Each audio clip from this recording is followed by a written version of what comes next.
Hi అండి, welcome to tasty tiles. నేను మీ అనుష. ఈరోజు మనం చేసే రెసిపీ వచ్చేసి హెల్దీ అండ్ టేస్టీ అయిన చాలా సింపుల్ ఈజీ రెసిపీ రాగి ఉప్మా. ఇది చాలా అంటే చాలా బలం పిల్లలకి. నేను చేసిన పద్ధతిలో ఒకసారి చేసి పెట్టండి, చాలా టేస్టీగా ఎమ్మీగా ఇష్టంగా తినేస్తారు. ఇప్పుడు రెసిపీలోకి వెళ్ళిపోదాం, వచ్చేయండి. ముందుగా స్టవ్ వెలిగించి బాండీ పెట్టుకొని బాండీలోకి 3 టేబుల్ స్పూన్స్ ఆయిల్ వేసుకొని ఆయిల్ బాగా హీట్ అయిన తర్వాత అందులోకి ఒక 5 జీడిపప్పులు వేసి అవి గోల్డెన్ బ్రౌన్ వచ్చే వరకు ఫ్రై చేసుకోవాలి. అవి అలా ఫ్రై అయిన తర్వాత వాటిని ఒక ప్లేట్లోకి తీసేసి పక్కన పెట్టుకోవాలి.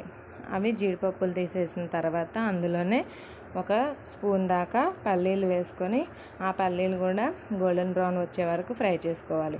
పల్లీలు వేగిపోయిన తర్వాత ఒక స్పూను తాలింపులు పోపు దినుసులు వేసుకొని అవి కూడా గోల్డెన్ బ్రౌన్ వచ్చే వరకు ఫ్రై చేసుకోవాలి. అలా ఫ్రై అయిన దాంట్లోకి ఒక రెమ్మ కరివేపాకు వేసుకొని అది కూడా ఫ్రై అయ్యాక 2 పచ్చిమిర్చీలని సన్నగా కట్ చేసి వేసుకొని అవి కొంచెం వేగిన తర్వాత ఒక మీడియం సైజ్ ఆనియన్ని సన్న చీలికలుగా కట్ చేసుకొని అవి కూడా వేసి ఉల్లిపాయలు కూడా గోల్డెన్ బ్రౌన్ వచ్చే వరకు ఫ్రై చేసుకోవాలి. ఉల్లిపాయలు గోల్డెన్ బ్రౌన్ వచ్చే వరకు ఫ్రై చేసుకుంటేనే టేస్ట్ అనేది చాలా బాగుంటుంది. చూస్తున్నారు కదా, ఉల్లిపాయలు అలా ఫ్రై అయినాక అందులోకి సన్నగా కట్ చేసిన ఒక క్యారెట్ని వేసుకొని ఆ ముక్కలు మగ్గడం కోసం ఒక హాఫ్ స్పూన్ దాకా సాల్ట్ వేసుకొని బాగా ఒకసారి కలిపి మూత పెట్టుకొని క్యారెట్ బాగా మగ్గే వరకు ఫ్రై చేసుకోవాలి. చూస్తున్నారు కదా, అలా క్యారెట్ మగ్గిపోయిన తర్వాత అందులోకి ఉప్మా కోసం ఎసరు వేసుకోవాలి. 2 గ్లాసుల వాటర్ పోసుకోవాలి. 1 గ్లాస్ రవ్వకి 2 గ్లాసులు వాటర్ పోసుకొని అందులోనే టేస్ట్కి సరిపడా సాల్ట్ వేసుకోవాలి.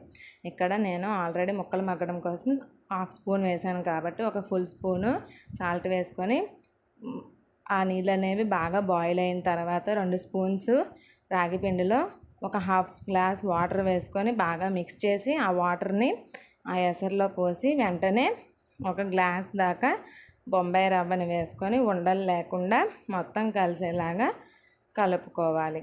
నేను చూపిస్తున్నాను కదా, అలా మొత్తం కలిసేలాగా కలుపుకున్న తర్వాత అందులోకి మనం ఆల్రెడీ ఫ్రై చేసి పెట్టుకున్న జీడిపప్పును వేసుకొని అది కూడా బాగా కలిసేలాగా కలుపుకోవాలి. మీ దగ్గర ఉంటే కొత్తిమీర కూడా వేసుకోవచ్చు. వేసుకొని బాగా కలిపి స్టవ్ ఆఫ్ చేసుకుంటే అంతేనండి, అంత సింపుల్ అయిన రాగి ఉప్మా అయితే రెడీ. వీడియో నచ్చితే ఒక లైక్ వేసి అలాగే సబ్స్క్రైబ్ చేసుకోండి. Bye bye.